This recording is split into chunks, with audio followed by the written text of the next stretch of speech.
అండి, welcome to my channel. ఇవాళ నేను వంకాయ బజ్జీ ఎలా ప్రిపేర్ చేసుకోవాలో చూపిస్తున్నాను. ఈ వంకాయ బజ్జీని వంకాయ పుల్లగూర కూడా అంటారండి. సో దీనికి కావాల్సిన ఐటమ్స్ వచ్చి వంకాయలు, పచ్చిమిర్చి, టమాటో, చింతపండు, ఉప్పు, పసుపు, ఆనియన్. వంకాయల్ని ఇలా కట్ చేసుకొని కొంచెం ఉప్పు కలిపిన నీళ్ళల్లో వేసుకోవాలండి. ఎందుకంటే ఈ వంకాయలు ఉప్పు నీళ్ళల్లో వేస్తే నల్లగా అవ్వకుండా ఉంటాయండి, ఇలా ఫ్రెష్గా ఉంటాయి.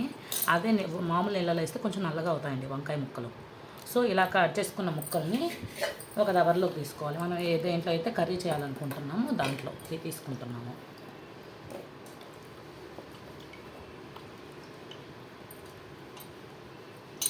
చూడండి ఎలా అయిపోయాయి వంకాయ నీళ్ళని నేను. సో దీంట్లోకి ఇలా కట్ చేసుకున్న పచ్చిమిర్చి ముక్కలు, టమోటా ముక్కలు,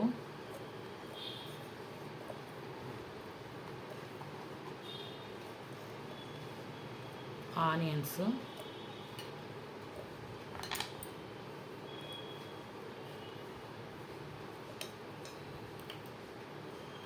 చింతపండు, సాల్ట్, పసుపు అన్నమాట.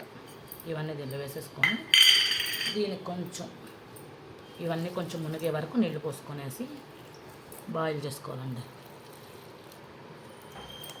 ఇలా వీటన్నిటిని పొయ్యి మీద పెట్టుకుని కొంచెం బాయిల్ చేసుకోవాలి.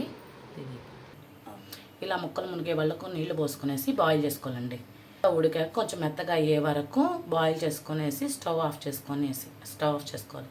ఉడికాక స్టవ్ ఆఫ్ చేసుకుంటున్నానండి ఇప్పుడు. సో దించేసుకుంటున్నాను. ఇప్పుడు పోపు ఏమేమి వేసుకోవాలో చెప్తున్నానండి.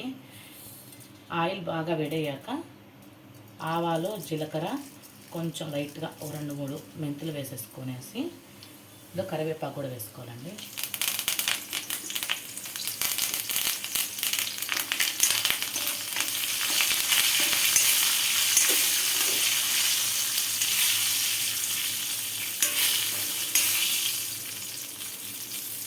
ఇలా వేడెక్క పోపు వేసుకొని ఈ పోపుని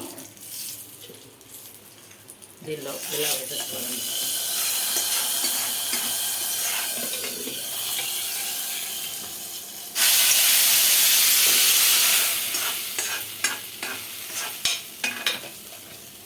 కొంచెం ఒకసారి అట్లా అనుకోవాలి, ఇలా కొద్దిగా ఎనిపేసుకుంటే సరిపోతుందండి.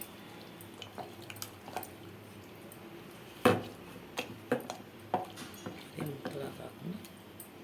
సో ఇలాగ వంకాయ బజ్జీ రెడీ అయిపోయిందండి.